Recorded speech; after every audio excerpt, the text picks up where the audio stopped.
मी सध्या उभा आहे विद्या प्रतिष्ठानच्या आवारामध्ये आणि आत्ता सकाळी 9 वाजता जे आहे जी दादांची अंत्ययात्रा जी निघणार आहे, तुम्ही माझ्या मागे पाहू शकता की जी ट्रक आहे तो पूर्ण सजवलेला आहे आणि लोकांची गर्दी जी आहे आता इथं आपल्याला आलेली पाहायला मिळते. आपल्यासोबत काही इथं बारामतीकर आहेत, आपण त्यांना विचारूया की काय प्रतिक्रिया होती. म्हणजे दादांची जी ओळख आहे ती आहे की काम, म्हणजे कामाचा माणूस, काम आणि गोरगरीब जनतेला म्हणजे आसरू पुसणारा नेता आज ईश्वरने आपल्यातनं घेऊन गेला. म्हणजे तुम्ही रायगडवरून इथपर्यंत आलात, म्हणजे तुम्हाला ही कुठली गोष्ट अशी की म्हणजे इथपर्यंत येण्याचं कारण काय? त्यांच्या कामाचं हे आपल्याला हे दिसतो ना. आणि आम्ही बघतोय ना, का मंत्रालयामध्ये बघतोय जिथे आमच्याकडे रायगडमध्ये यायचे कामं पटापट व्हायची आणि आज आम्ही म्हणजे एकदम पोरकट झालो.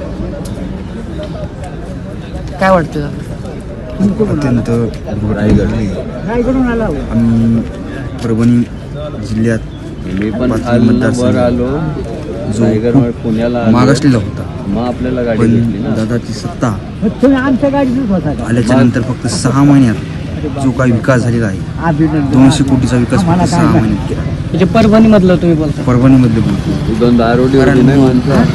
ज्यावेळेस मी दादाचा कार्यक्रम आज दादाची खूप काही आठवणी.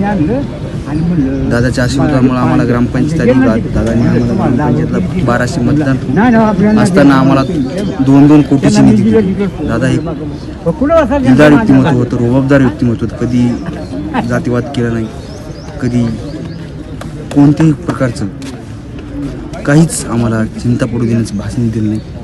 धन्यवाद. बातमी म्हणजे थोडक्यात.